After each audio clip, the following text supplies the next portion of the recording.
As they're feeling drafts coming through their outside walls, or they get by their walls and they feel like there's air coming through them because it's wintertime, it's cold, and they want to get that fixed. I think with houses, like anything, like a car, like anything we have as a consumer, what you think might be the problem isn't always the case. I think ultimately that's why you've called a company like our company out there, is to assess what can you do to solve what I think are my problems.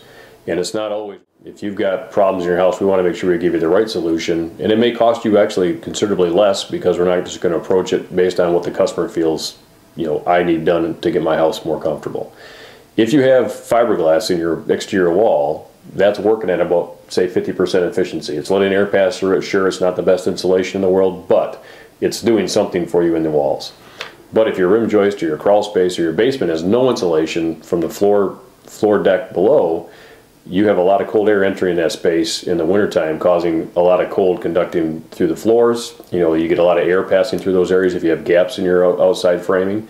And if your attic is missing considerable amounts of insulation, say you've got blown in or a blanket insulation up there and it's 6 inches thick.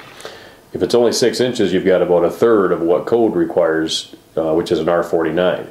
If we can go up in your attic and get you to code, even with conventional blown in cellulose insulation, to get you to a minimum R49, and can take care of your crawl space or your rim joist, you may not need to do anything with your walls, at least at the initial step. You might say, listen, let me try these two areas first, because they're missing insulation much more than my walls are missing insulation.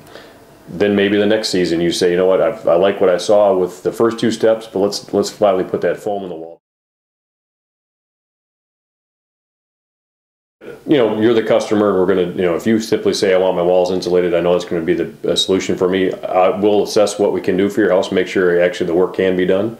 Foam's always going to help the situation. It's just how much impact, energy savings, or comfort are you going to receive versus what you spend. We want you to be informed before you decide A or B is the best approach to take.